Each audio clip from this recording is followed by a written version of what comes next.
अरे थम जा, थम जा, थम जा भाई, अब तो रुक जा। आपको लग रहा होगा ये बात मैं किससे कर रहा हूँ।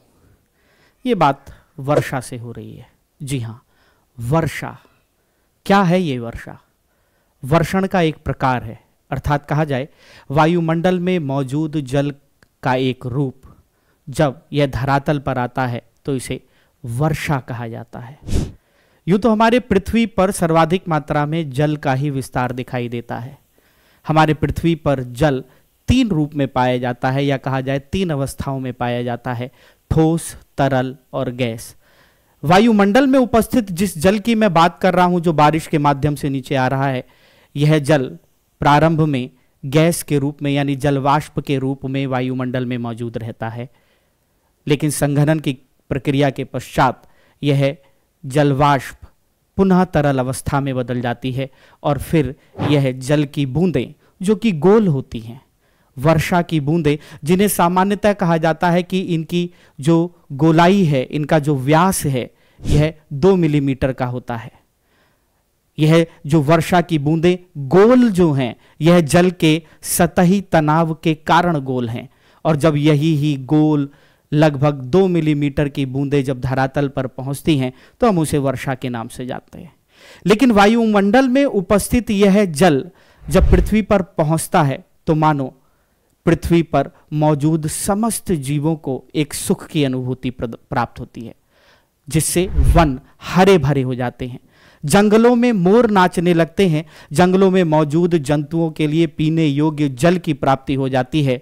इतना ही नहीं, इस वर्षा का जो आनंद है यह मानव के लिए एक अलग ही अनुभूति का वर्णन करता है। हालांकि भारतीय सिनेमा में इस वर्षा, इस बारिश को लेकर कई गीत दिए गए हैं। सावन को आने दो से लेकर मेरा यार हंस रहा है, बारिश की जाए तक, न जाने कितने भारतीय सिनेमा के गाने बारिश के आनंदमय पलों का वर्णन करते हैं। लेकिन यही ही जीवन दायनी वर्षा जब जीवन के लिए खतरा बन जाए तो पृथ्वी पर मौजूद जीवों का क्या होगा? जी हां, मैं हूं अमित तोमर और बात कर रहा हूं क्लाउड बस्ट पर, और आप लोग देख रहे हैं IAS ज्योग्राफी बाबा के अंतर्गत भूगोल और हम का यह दूसरा एपिसोड। पहले एपिसोड के लिए इतना प्यार देने के लिए, इतना साथ देने के लिए, इतना सम्मान देने के लिए हाथ जोड़कर आप सभी लोगों से धन्यवाद है। तो चलिए आज के इस नए टॉपिक की शुरुआत करते हैं। क्लाउड बस्ट, जो कि हमें दिखाई दे रहा है हिमाचल प्रदेश में यह घटना होती हुई दिखाई दे रही है, उत्तराखंड में यह घटना होती हुई दिखाई दे रही है, और दक्षिण के वायनाड जिले में भी इस प्रकार की ही कुछ घटना होती हुई हम लोगों को दिखाई दी, जिससे मानव जीवन अस्त व्यस्त हो गया है। मानव जीवन में कई लोगों ने अपने प्राण दे दिए हैं। यह बादल फटना, क्लाउड बस्ट, मेघ प्रस्फुटन आखिर है क्या? आइए शुरुआत करते हैं। तो चलिए देखते हैं आज के इस वीडियो में क्या है। तो चलिए सबसे पहले हम लोग देखते हैं कुछ चित्र जो हिमाचल प्रदेश और उत्तराखंड से आए हैं, उनको देखते हैं। ये देखिए, हिमाचल प्रदेश से यह कुछ चित्र आए हैं जो न्यूज़पेपर में बहुत चर्चा का विषय बने हुए हैं। क्योंकि इस क्लाउड बस्ट यानी बादल फटने के कारण बड़े स्तर पर भूस्खलन की घटना हुई है, बड़े स्तर पर मड फ्लो हुआ है, बड़े स्तर पर लैंड केविंग की घटना हुई है। अब बात करते हैं कि सर क्लाउड बस्ट का अध्ययन कैसे करें। तो चलिए आइए जरा देखते हैं, चर्चा करते हैं। मैंने इसे बांट दिया है जैसे कि पहले मैंने बांटा था, ताकि आप लोगों के दिमाग में रहे। मेघ प्रस्फुटन या बादल फटना, क्लाउड बस्ट। सबसे पहले हम लोग जानेंगे कि यह क्या है, इसकी परिभाषा क्या है, इसकी उत्पत्ति संबंधी कारक कौन कौन से फैक्टर हैं जो इस घटना के लिए जिम्मेदार होते हैं, परिणाम और प्रभाव क्या, यानी इस घटना का क्या प्रभाव पड़ता है, और फिर इसके रोकथाम संबंधी उपाय पर हम लोग चर्चा करेंगे। भारत मौसम विभाग यानी IMD के अनुसार अगर हम लोग बात करें तो बादल प्रस्फुटन या क्लाउड बस्ट की जो परिभाषा दी गई है उसमें यह कहा गया है कि किसी भी क्षेत्र के या कहें 10 वर्ग किलोमीटर के क्षेत्र में यदि 1 घंटे में 10 सेंटीमीटर या उससे अधिक की वर्षा हो जाए तो इसे क्लाउड बस्ट कहा जाएगा।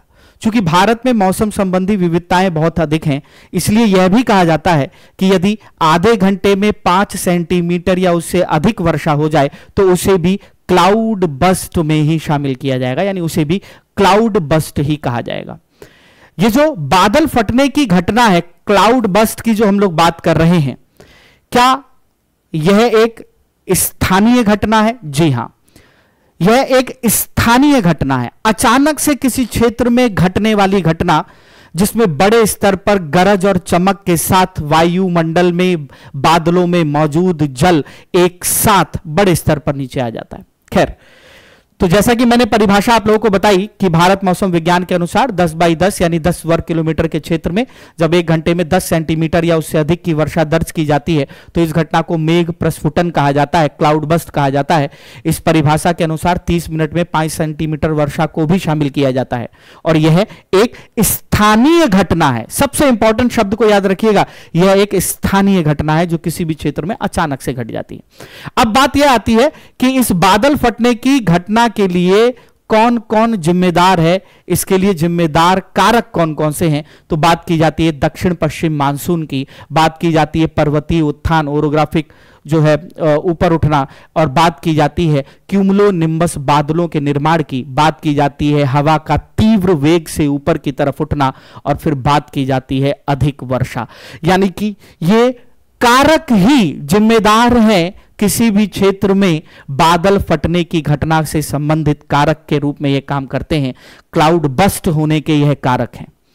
अब अगर हम लोग बात करें कि सर उत्पत्ति संबंधी कारक के अंतर्गत दक्षिण पश्चिम मानसून कैसे भूमिका निभाता है या क्या है, हम लोग ये बहुत अच्छे से जानते हैं कि जब सूर्य कर्क रेखा पर लंबवत होता है तब उस समय बड़े स्तर पर भारत के मध्यवर्ती भाग जो क्षेत्र है वहां से तापमान अधिक मिलने के कारण उनके संपर्क की वायु बहुत तेजी से ऊपर उठती है, और जब यह ऊपर उठती है तो भारत में लो प्रेशर का निर्माण होता है, और इस लो प्रेशर के हवा के ऊपर उठने के कारण जो रिक्त स्थान बनता है उसको भरने के लिए दक्षिणी गोलार्ध की व्यापारिक पवनें उत्तरी गोलार्ध में प्रवेश कर जाती हैं, और जब यह उत्तरी गोलार्ध में प्रवेश करती हैं तो दक्षिणी गोलार्ध की व्यापारिक इन्हीं पवनों को कहा जाता है दक्षिण पश्चिम मानसूनी पवनें।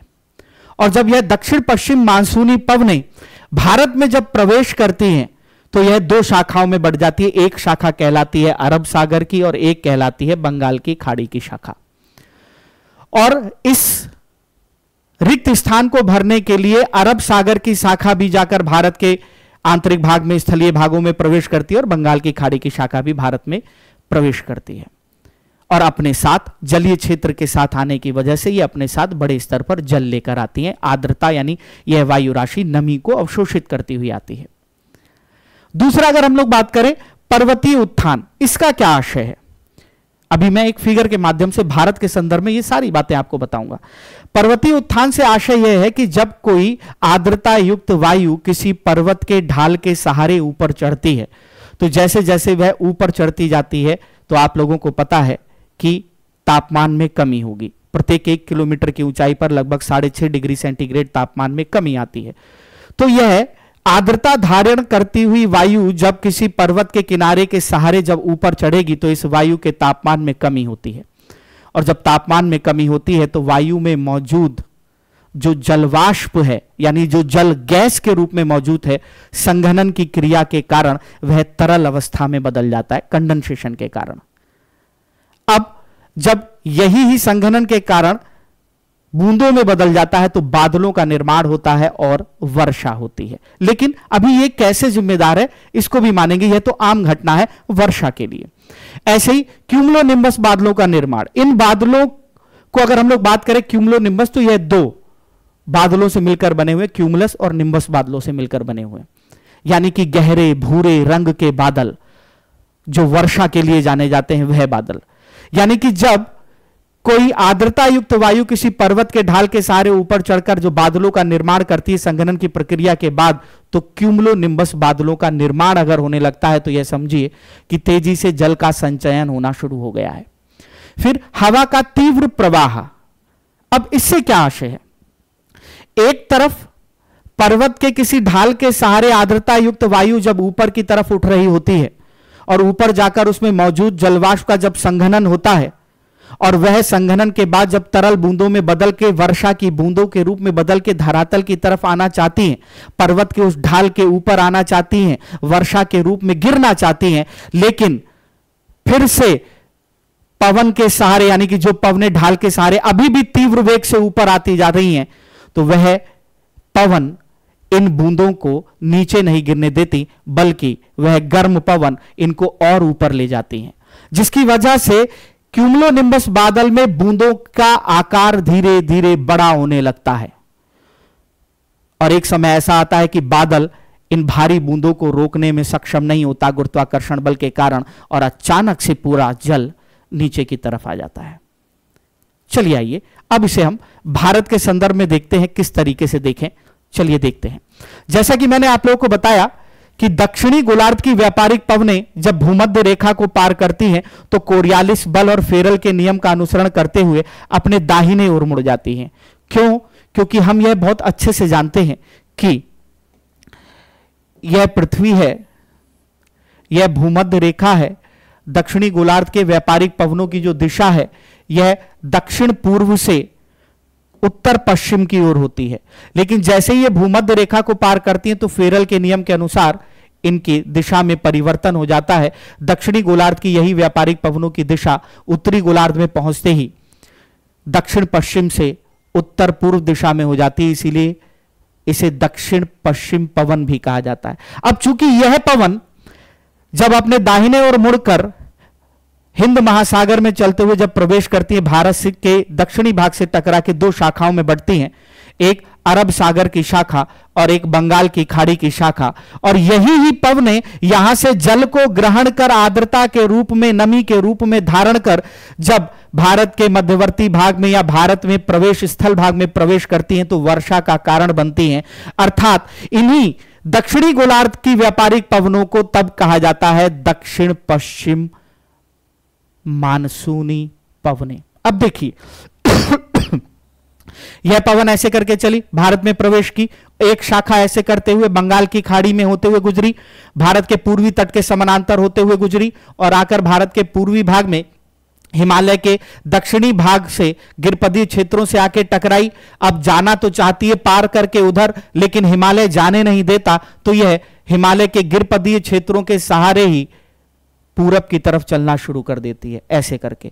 और जैसे ही यह यहां प्रवेश करती है तो यहां मेघालय में बड़े स्तर पर बारिश कराती है, कराएगी ही, हिमालय के सहारे या ढाल के सहारे जब ऊपर चढ़ेगी तो बारिश तो कराएगी। अब बारिश कराने के बाद यह सहारे ही सहारे चलना शुरू करती है, नमी की कमी हो जाती है, लेकिन इधर गंगा नदी मिल जाती है। अब इससे यह फिर आर्द्रता ग्रहण करती है और इन हिमालय की चोटियों के ढाल के सहारे, दक्षिणी ढाल के सहारे ऊपर चढ़ना शुरू करती है, लेकिन यह गर्म हो जाती है तो इनमें मौजूद जो आर्द्रता है, जो पर्वत के ढाल के सहारे जाके बादलों का निर्माण करती है और संघनन की क्रिया के बाद जो जल आना चाहता है, यह वायु तीव्र गति से चल रही होती है तो उस जल को और ऊपर ले जाती है, नीचे गिरने नहीं देती है। अब बात आती है कि भारत में ये जो वर्षा अभी हो रही है, क्लाउड बस्ट, अभी जानेंगे कि कैसे ये जो वर्षा हो रही है, यह वर्षा भारत में हिमालय के उत्तरी ढलान पर होगी कि दक्षिणी ढलान पर होगी? क्योंकि जहां या हिमालय के जिस ढलान पर वर्षा होगी उसी ढलान पर क्लाउड बस्ट की भी घटना घटेगी। तो भारत के संदर्भ में हिमालय के दक्षिणी ढलान पर वर्षा प्राप्त होगी और वहीं ही क्लाउड बस्ट की घटना घटती हुई हमें दिखाई देगी। आइए अब भारत के संदर्भ में यह देखा, अब जरा इन्हीं पवनों को पर्वतों के संदर्भ में देखते हुए चलते हैं इस फिगर के माध्यम से। यह देखिए, जब यह गर्म वायु आर्द्रता धारण करते हुए यह चली, पर्वत के ढाल के सहारे, हिमालय के ढाल के सहारे ऊपर की तरफ उत्थान शुरू हुआ, यानी पर्वतीय उत्थान, ओरोग्राफिक इसका उठना शुरू हो गया वायु का। अब यह धीरे धीरे ठंडी होती जाएगी, ठंडी होगी तो वायु में मौजूद जो जलवाष्प होगी यह क्या होगी, संघनित होगी, तरल में बदलेगी, बादलों का देखेंगे हम तो यह क्या होगा, निर्माण हो जाएगा, यानी संघनन की प्रक्रिया के पश्चात यही ही बूंदें जो गैस में थी, जो तरल में अब बदल गई हैं, अब यह जल के रूप में, वर्षा के रूप में आना चाहेंगी नीचे की ओर और बारिश कराएंगी। लेकिन क्लाउड बस्ट की घटना में क्या होता है, अब यही ही समझिएगा। ये वर्षा की बूंदें जैसे ही नीचे आना चाहती हैं, लेकिन लगातार आने वाली इन पवनों की वजह से यह वर्षा की बूंदें धरातल पर नहीं आएंगी, बल्कि यह पवनें इनको उठाकर और ऊपर बादलों में ले जाएंगी। ये देखिए मैंने एरो बना दिया, यानी यह जल की बूंदें और ऊपर चली जाएंगी। अब जब ये ऊपर जाएंगी तो यह छोटे आकार की बूंदें और बड़े आकार में होने लगेंगी। एक छोटी बूंद दूसरी छोटी बूंद से टकराएगी तो आवेश भी उत्पन्न होगा, चमक गरज होगा। आवेश उत्पन्न तो ऐसे ही होगा ना, बूंद से बूंद टकराएगी। जब यहां पर कुछ ठंडी ठोस बूंदें होंगी और उनसे जब और पवन टकराएगी और बूंदें टकराएंगी तो आवेश का उत्पन्न होना होगा। और धीरे धीरे यहां पर क्यूमुलोनिम्बस बादलों का निर्माण शुरू हो जाता है, भूरे गहरे बादलों का निर्माण, और बूंदों का आकार बहुत बड़ा हो जाता है। सामान्यतः वर्षा जल की बूंदों का जो व्यास है वह 2 मिलीमीटर होता है, लेकिन इस घटना के बाद जब यही ही ऊपर जाता है तो अब इन्हीं बादलों में मौजूद इन बूंदों का व्यास 4 से 6 मिलीमीटर तक हो जाता है। अब सोचिए, यह तेजी से जा रही हैं, ठंडी हो रही हैं वायु में, यानी इन बादलों में जल इकट्ठा होता जा रहा है, इकट्ठा होता जा रहा है, इकट्ठा होता जा रहा है।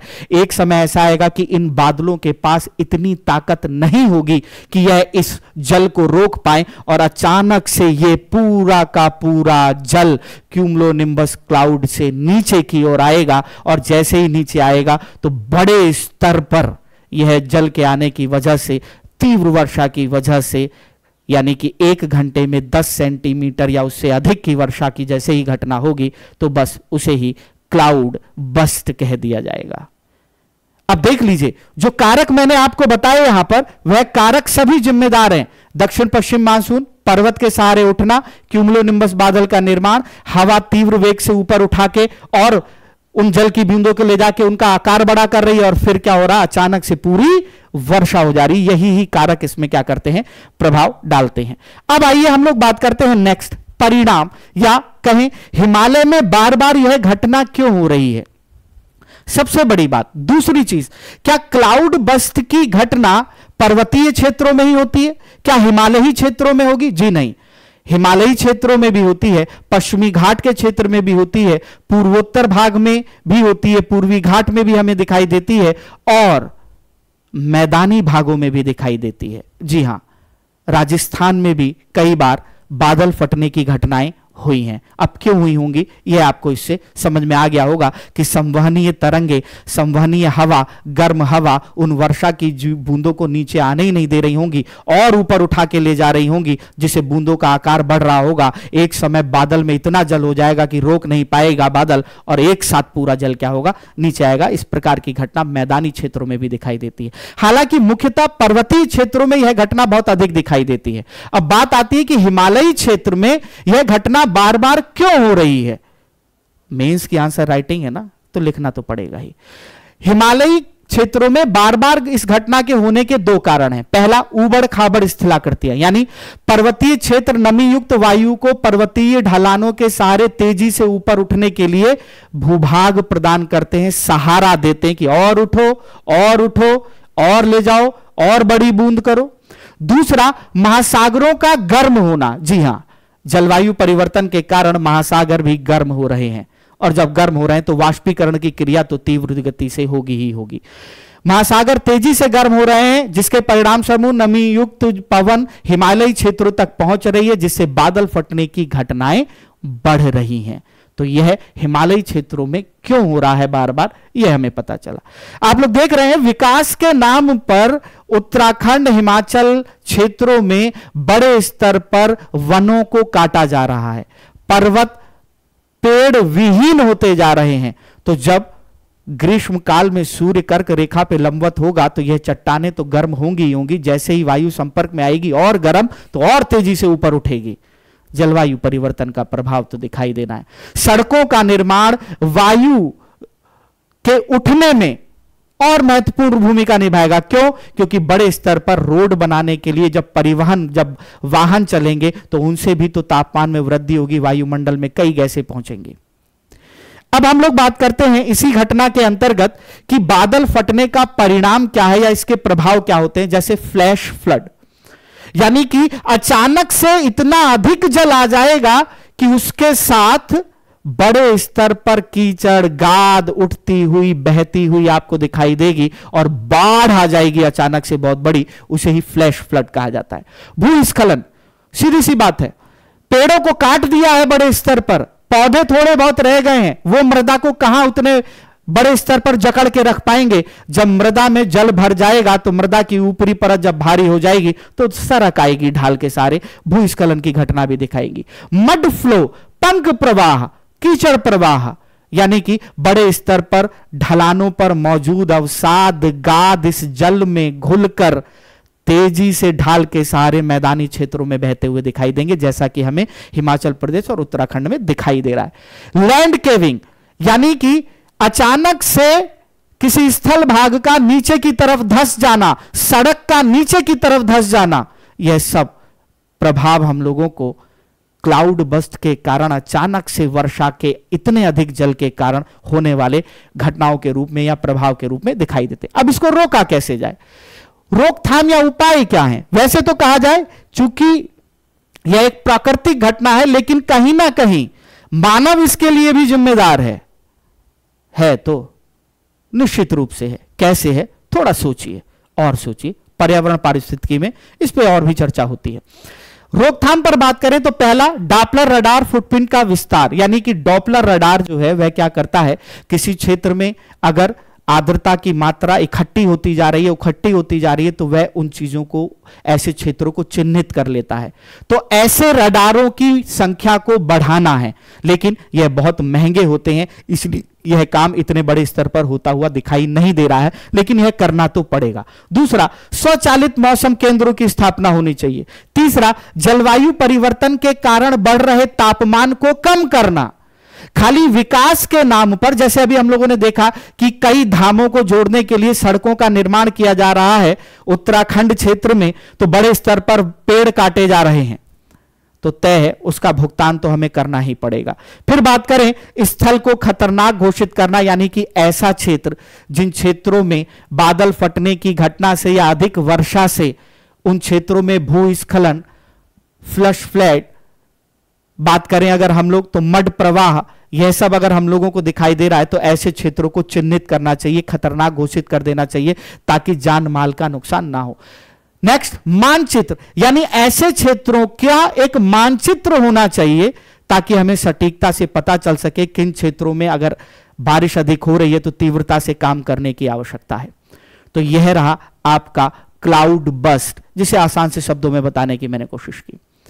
तो यह हमारा भूगोल और हम सीरीज का दूसरा एपिसोड है। उम्मीद कर रहा हूं आप लोगों को पसंद आया होगा। अगर पसंद आया है तो वीडियो को लाइक जरूर करिएगा, चैनल सब्सक्राइब नहीं किया है तो सब्सक्राइब करिएगा। और यह वीडियो ना केवल आईएएस पीसीएस की परीक्षा में शामिल होने वाले बच्चों के लिए है, ना केवल प्रारंभिक परीक्षा बल्कि मुख्य परीक्षा से संबंधित भी है, क्योंकि 150 शब्दों में आपसे यह प्रश्न पूछ सकता है। यह वीडियो, यह जानकारी एक सामान्य नागरिक के तौर पर होने के लिए भी आपके लिए जरूरी है। अगर आप सामान्य नागरिक हैं, एक सामान्य रूप से जीवन जी रहे हैं, तो आपको यह जानकारी होना बहुत जरूरी है। तो इसी प्रकार के अन्य भौगोलिक, पर्यावरण और आपदा संबंधित घटनाओं को लेकर मैं फिर आप लोगों के सामने उपलब्ध होऊंगा, फिर उपस्थित होऊंगा। तब तक अपना ध्यान रखिए। बहुत बहुत धन्यवाद।